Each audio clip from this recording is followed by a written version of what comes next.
We have a really exciting afternoon, the first of which is our keynote speaker from Henk Ovink, who comes all the way here from the Netherlands. New York and DC used to be his home because he moved here from the Netherlands right after Hurricane Sandy and was the mastermind behind Rebuild by Design. So we actually, in many ways, all owe this event to him. If it wasn't for him a few years ago thinking of this idea, we would have never come together. So we're enormously grateful that he is here. He is back in the Netherlands now as the ambassador to water, special envoy to water affairs, and we've asked him to come and be our keynote and to discuss what he's been up to. So thank you, Henk. Thank you, Amy. Okay, Mattjias knows these pictures best. This is a little what I'm going to talk about this afternoon. And I have 30 minutes, so I'll stop, because there's no way I can get to the whole story. The story behind this. This is our relationship to water. You probably recognize the woman, grumpy Angela. I'm not allowed to say that as an ambassador. She's grumpy all the time, so don't worry. But I still imagine it's got something to do with the flood wall. And from a Dutch perspective, this is not a sustainable way on how the relationship with water should be handled. And management is actually a weird word when you look at this. This is a little more serious. Research shows, and practice shows too, so they actually align, that at the core of a lot of conflicts around the world, water shortages is there. But then there's a question, because this is a report done, amongst other, by one of my dear friends at the White House,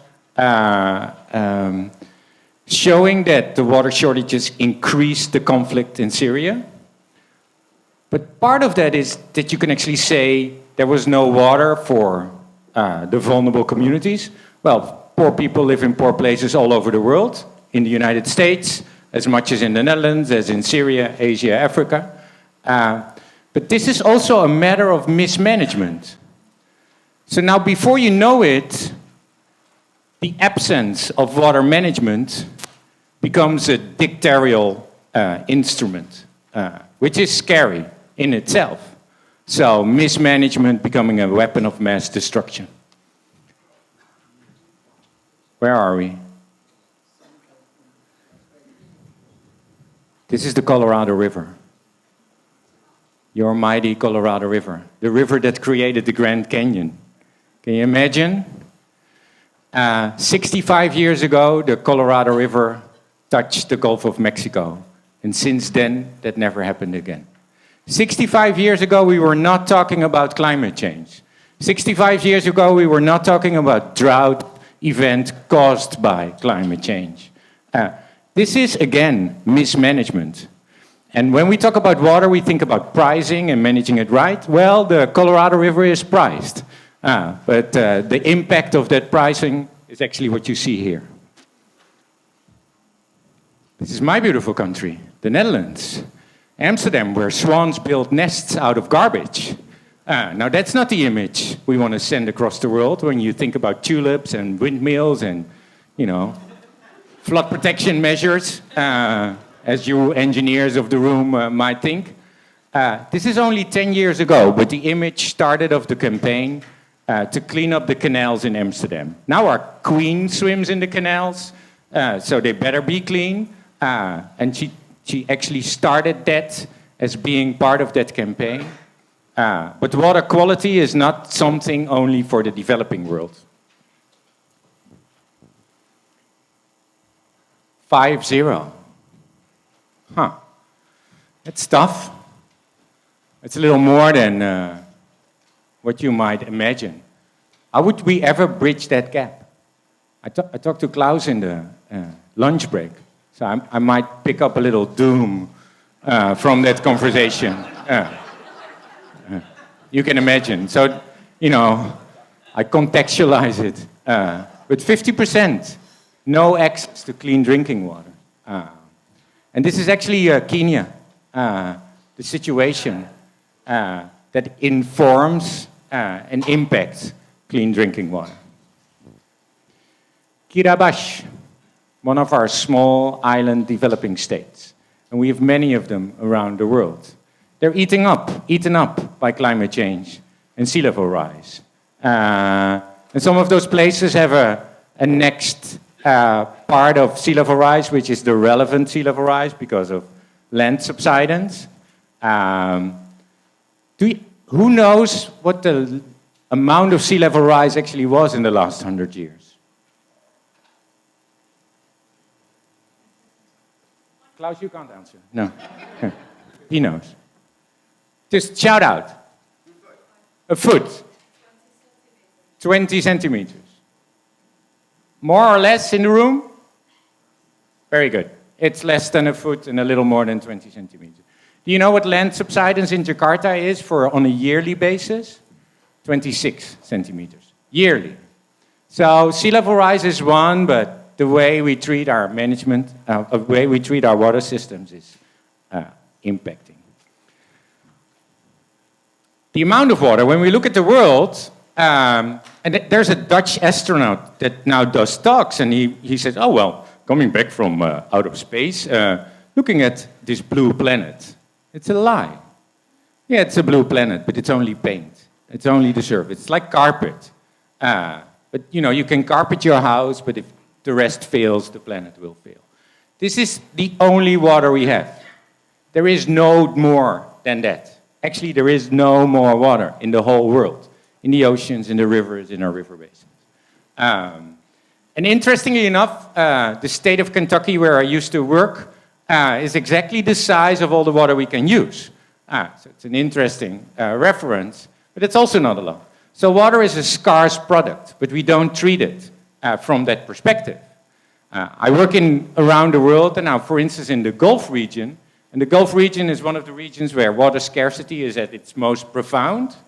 But the way they use it is like they're standing in the middle of the Netherlands. Like there's enough of it. So water pricing, then some people say, is the answer, which of course is not, because it's all about the culture behind it. But water is a scarce good. It's also the good that impacts you most when it comes to climate change. So climate change translates best actually through water. So when water and climate change meet as best friends, you're hit hardest. So the devastating impact of climate change comes through water. 90% of all disasters, 90%, it's not my pronunciation because I'm a Dutch, but it's actually 90% of all disasters worldwide is water related.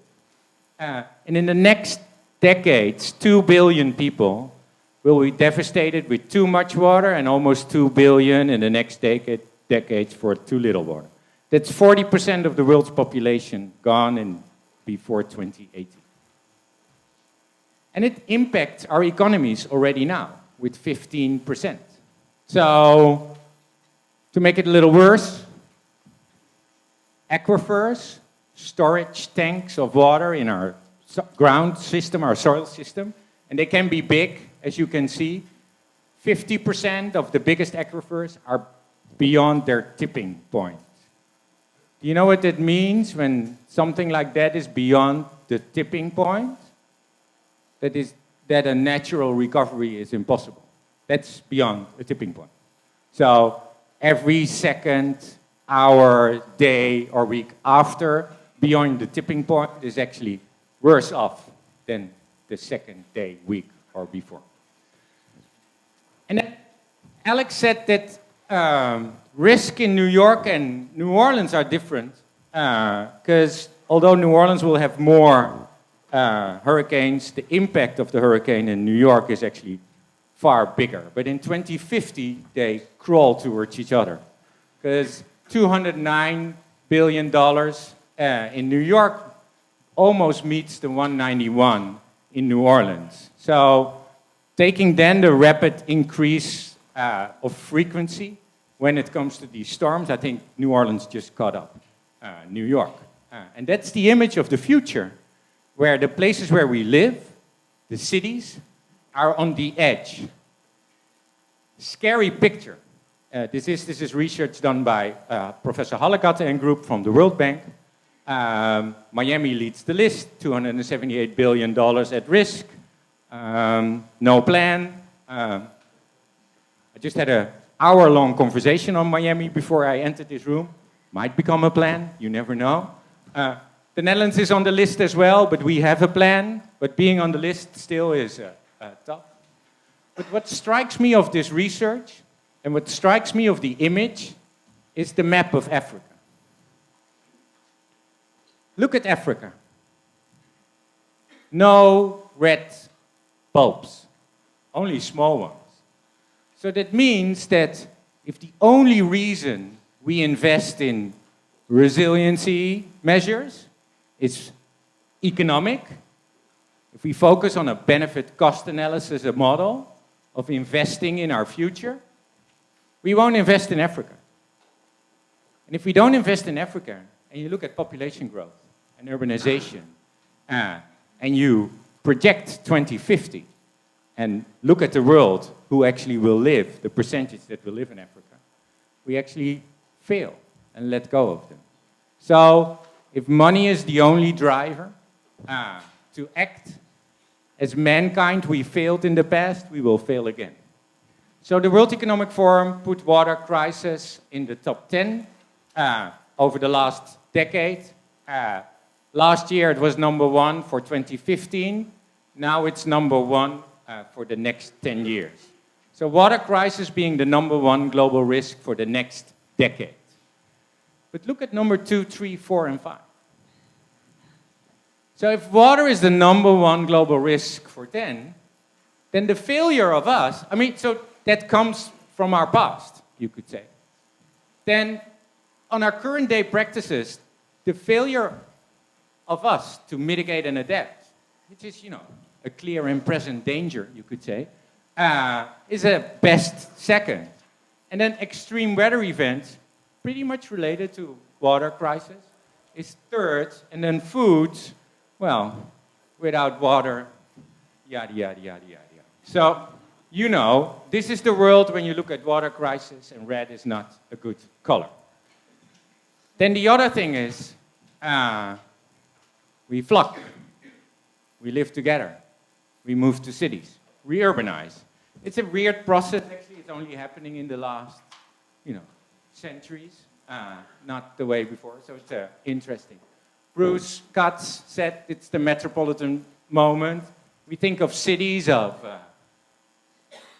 great places, but they're also the places where the confrontation between all issues is biggest, where innovation is found, but they're also the places of big differences. And if you look at the researchers and you see the practices, those differences become bigger. So it's an urban world. And part of that urbanization is that it takes place in the edges of the world, on not only coastal, but riverine systems in our river basins, at risk investing billions of dollars. And those could be deltas anywhere in the world, Mississippi, or the Pearl River Delta, the Nile Delta, even the Netherlands, or the Niger Delta in Lagos. And I could continue that list. So this sounds like living dangerously is and was the best thing for mankind to do, but the question is, of course, what you do about it. And I'm going to increase the doom a little. After lunch, it's terrible. They ask you to do a keynote after lunch. Everybody is sleeping. But the geopolitical conflict part of that. So the way politics defaults, and we all could agree that politics has this tendency to default on a local, regional, but definitely on an international scale. I don't think you could agree now that there are right responses internationally from a political level when it comes to the crises. And they actually increase. So think about Ethiopia building a dam in the Nile. They do that right now. It's one of the biggest dams in the world. It's called the Renaissance Dam. Interesting naming. Now, Egypt downstream could do a couple of things. But the first thing they were thinking about was, of course, bombing the whole site. because it's the best solution in their perspective. Because without a Nile, no agriculture. Without agriculture, no food. And Egypt will double its population almost. So, getting the dam in place. And that dam, when you build it fast, water provision is going down to 10%. The dam collects the water. It evaporates, so there's less water to use. Ethiopians use the water themselves all of a sudden, next to capturing the energy. And before you know it, Egypt has no water at all. So mitigating that risk, if you know that there are 65 rivers between Bangladesh and India, all a reason for conflict. And you could go on and on. With the G7 report saying that climate change is a matter of national security, I thought it was a groundbreaking statement last year. I also thought it was way past their time. Because we all know that climate change is a matter of national security. And again, the questionable response after agreeing, G7, so you could say, if we have world leaders, they should be it, agreeing together that climate change is actually a matter of national security. I haven't seen a difference. So one of the maps in the report shows the relationship between water and conflict and the problems it causes to mankind. You see our biggest river basins in the world, and in that sense, the opportunity for conflict is there. Thanks to the GSAPP team, I like to use this slide, but I think it's actually a very optimistic one, Kate.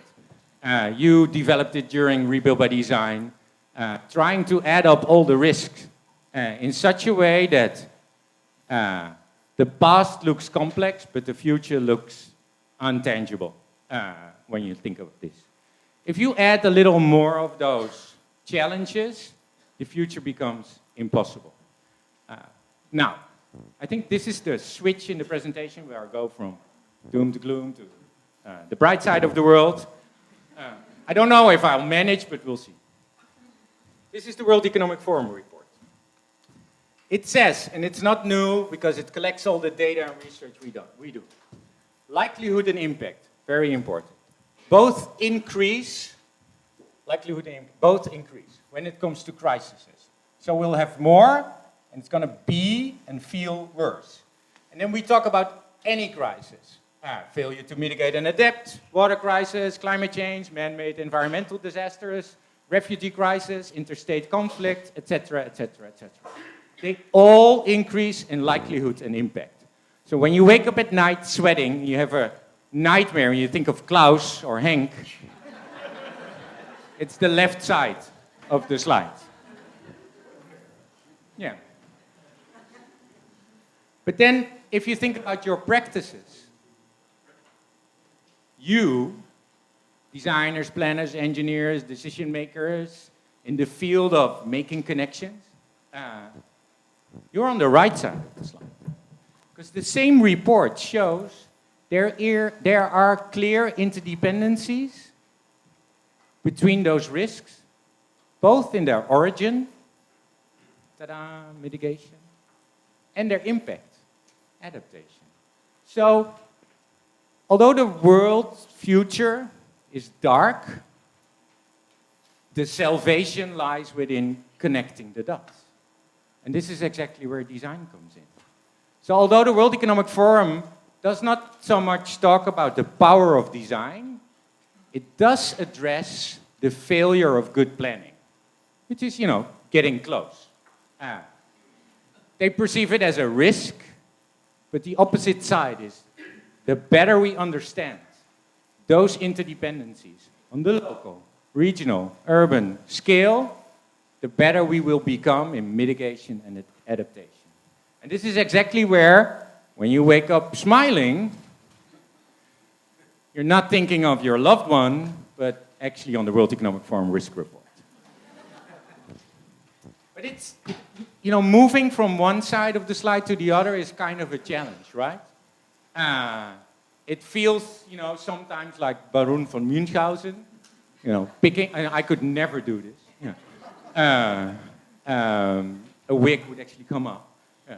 But sometimes you have the feeling that governments, politicians are in this place. You know, they have to, in whatever way, pick themselves up. And we like that. That's the failure of mankind. We blame our constitutions that our politicians are short-sighted. Well, we only elect them for 2 to 4 years. So there is no long-term plan for politicians. So how blame them for running for 4 years? It's part of the system we are part of. So they are in that position, and we actually gave them that position. So we need a Trojan horse, an infiltrator, a process that infiltrates the institutional world in a way that it can actually inform those decision makers how to grow hair. 4 things are critical. One is long-term comprehensive planning connected to short-term innovative interventions. Now, the challenge in that is the connection. We make best plans all over the world, and they become books on a shelf. Yeah. And we do projects, but moreover, they're incidents. So without connecting long-term, integrated, comprehensive approaches to short-term interventions, short-term projects, actually, there's no talk about resilience. There's no talk about changing, actually, the world. Incidents and books on a shelf. So the programmatic, connective approach when it comes to long-term planning and short-term intervention is critical. Second, funding. Yes, we need money.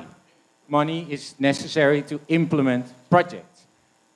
We need public funding as much as private funding, and there is enough in the world. I was in a UN breakfast this morning, and they said there is enough in the world, so we better believe it.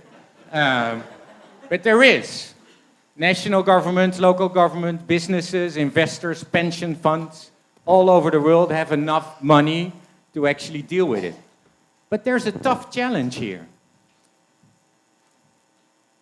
Accountability and transparency. Because if you're a voter, you want to know where your money goes from a tax perspective. Or when you're a stakeholder or a shareholder in a business, you want to know what your money's worth the next day. Break even might be convincing, a plus would be better. But we don't have the right mechanism to assess these funding with these long-term approaches, these comprehensive, innovative projects. We just don't have it. And in my days at the federal government, it turned out that every agency had its own benefit-cost analysis model. One had none, and OMB, the White House in the end, had a different one to evaluate all the others. But this is not a joke. This is true all over the world.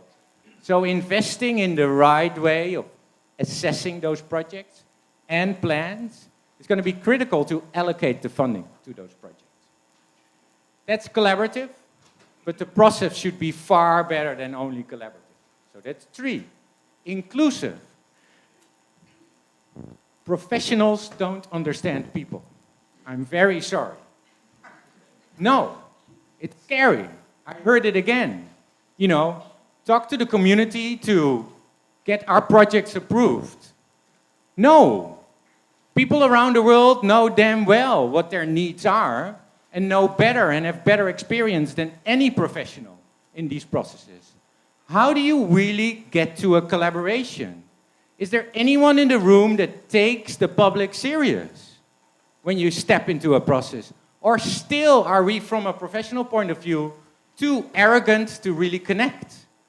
And politicians, professionals, the business world, we say there's a disconnect between public and private, between public, private, and academia.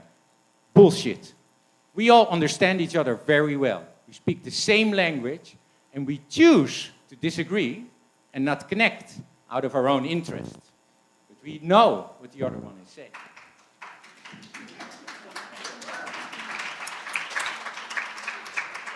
But the real disconnect starts when we really start to work on projects. So keep in your heart that is critical in designing these processes. Because designers are capable of making those connections very well, and I applaud you for that. But be aware, keep continuing that effort. And all three of them will build institutional capacity amongst any stakeholder. Public, private, institutional, non-institutional, activist, and anyone. And we need that whole. Now, you could argue actually, now this is Sandy, eh? How many minutes do I have? 5, okay. Now, you know Sandy, you know the president, you know Mr. Inhofe. You also know the Pope. One joke for just after lunch. When he was he was appointed chair of the House Committee on the Environmental Issues, he said climate change, nothing to do with mankind, only God. Then came the Pope, and the Pope said, no, actually it is man-made, and we have to do something about it. So I almost prayed, so I'm not religious, but I almost prayed, let Mr. Inhofe be a Catholic. Because the two could have a great conversation, but no, Inhofe is a Protestant, sorry. Yeah, so we lost that one, yeah. I'm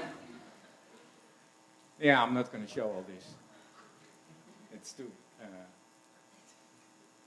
I was going to do this great talk about the Netherlands, but during lunch I was thinking I'm not going to do it anymore.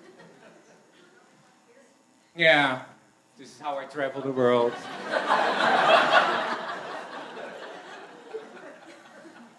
And this is how the failure of the US. So here, 5 minutes, my last part of the presentation.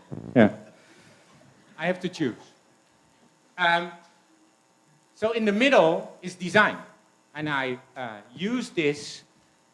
This is something Mattjias Bouw with his team helped develop when we commissioned them for the Dutch Olympic strategy. Don't laugh. But this was the part of the design process. And Mattjias and I have been talking and working on design efforts on a regional and national level for a couple of years, right, when we started to develop this. And the whole idea behind this scheme is that this tries to translate what the power of design is. So on one hand, design can be great in solving technical issues. Programmatic. You need a bathroom or a road or a park or barrier or eco-barrier or none. You work with engineers and politicians to make it work. So the designer is actually capable of solving the technical aspect. So that's nice. You need it. It's like a zero-base game. You need to do this. So it's left. Without this, everything fails. But then the designer is possible to connect through scales, sectors, and partners. And that all of a sudden creates the opportunity. By connecting through scales from the local to the international, it makes possible to get the opportunity to build in win-wins. To connect through sectors, which is part of design's core effort, it becomes comprehensive. But it also connects through time, so it can become long-term and short-term. And then because it can connect through partners, it can actually create the partnerships necessary. So this is like only when designers do their actual job, they already make the connection between the technical work they do and the opportunity to connect. But then if we bring in politics, if we're really bringing the ambition to change the world, which is at the core of every politician, changing the world, then you add the ambition, and all of a sudden you lift off from a technical as well as from an opportunity perspective. And that creates the ambition to not only have the opportunity, ambition, and technical means to change the world, but actually the process.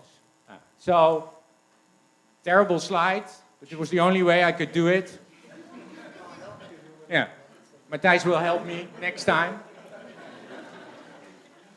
I messed it up, but I matched it up too. You need both. Now, Rebuild by Design did that. At least tried, aimed for meeting that. by creating a safe place where it was not about negotiation, but about collaboration. By designing and developing and guiding and guarding a process that was outside of the institutional boundaries. By bringing in a perspective that was bigger than on a daily basis. We know this is decision making, right in the middle, but we know that with design we can inform it of the past and inform it with the future. And there were no superheroes, and it was about talent meeting talent. And it was about true collaboration, like the Dutch invented in the 1100s. And it was inclusive. And that's perhaps the last thing I want to say about it. Inclusiveness means you're never too late. The door is always open. There's no way anyone in any process can be left out because they fail to meet the standards. Thank you.